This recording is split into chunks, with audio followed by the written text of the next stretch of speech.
long ago, and it was put in canon law at that time that deaf people could marry using sign language, making their promises. I'd like to remind you that you can call Massachusetts Citizens for Life at 617-242-4199, 617-242-4199 if you have any questions.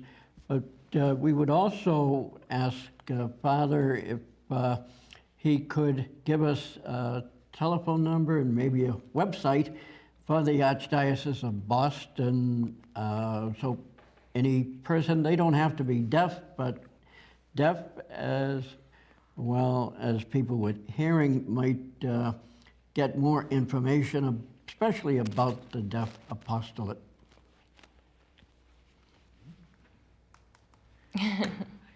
I have a number for text messaging. If a deaf person would like to text me, you can do that.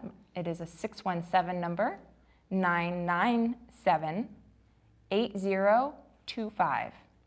8025. Again, it's 617-997-8025. And you can always check www.deafcatholic.org. That's deafcatholic.org. If you were to visit that website, you'll see on the left side a link to our calendar where you will find information about the masses we offer in ASL, where the deaf will have access, direct access that is. And there is always a Sunday Mass at Sacred Heart in Newton at 10:30 every Sunday, celebrated entirely in ASL with a voice interpreter. So it's interpreted into English. And we have deaf people serving during that Mass and deaf people reading. So it's really it's a good one. If a pastor of any church would like you to say Mass at the church and have it interpreted for the deaf in the community, what's the best way for them to arrange that? The best thing to do is have Father Sean, who is a new priest for the Archdiocese. He was born deaf, and he's truly a wonderful man.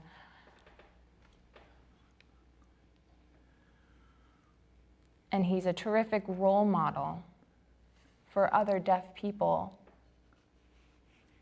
And he's a great way to show all people in the church that the church loves all people from whatever culture and whatever language background. A non-deaf person seeing a deaf person proclaim the gospel in sign language for the first time is really a great moment. So it's a good idea to email Father Sean Carey about that, and you can find his email address at the website.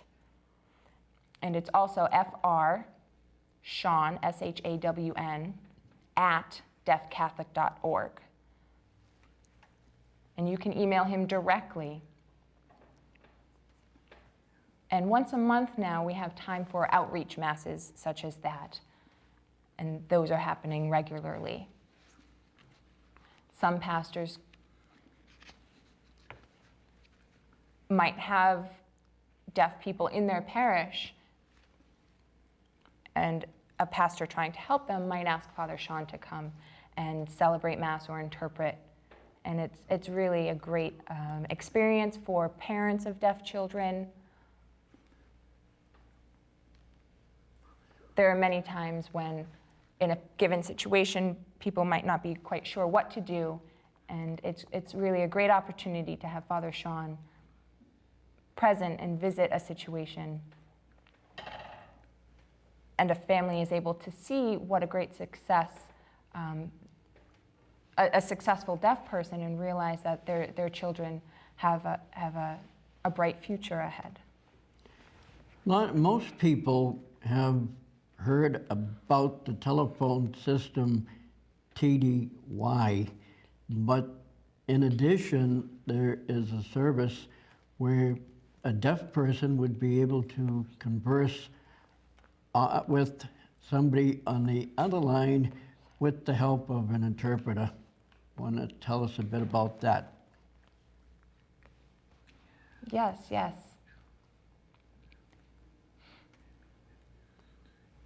Long ago, many deaf people used TTYs. I believe you said TDY, but it's Yeah. TTY. Yeah. And that was good at the time, but now more and more deaf people are able to use text messaging. But what is very important for the deaf community, what you're speaking about, is a video phone, shortened to VP. And it allows deaf people, through a video service, to directly communicate with each other or anyone who knows sign language. And if a deaf person wanted to converse with someone who did not know sign language, there's a service that they would call, and it would connect them to an interpreter, which would allow them to call a hearing individual. So it's a relay service for interpreting.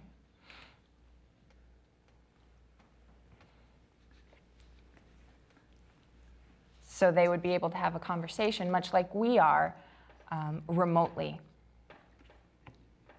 So if you ever answer a phone call and hear someone say, "Hello, I'm interpreter number 123, don't hang up.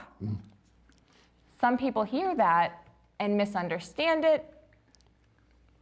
They might perhaps think it's a company trying to sell them something, and they hang up right away. But really what it is a deaf person trying to call you. And it's the interpreter stating that it's an interpreted conversation. So just be patient until you become used to the experience, and it's quite successful, actually.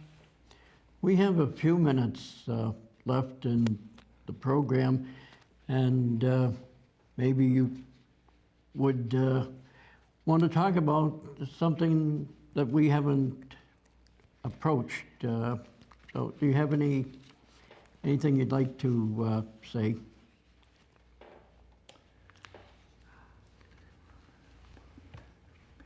Yes, I grew up in a very pro-life family. My parents were quite focused on that issue. We would try to help women in situations before they enter, as they approached a clinic every Saturday rather, my family would go and try to counsel women who were making this decision. My parents were never mean or rude to these women. And some women were happy to see this last-minute source of help. Some women didn't actually want to go through with it, and they were desperate for help. And they were interested in the options that were available, and my parents were able to help them. And it was really a beautiful thing to be involved in and to witness. And my parents were always very caring to people in general. They were such a great model. My father used to teach in a public school for seriously mentally and physically handicapped children.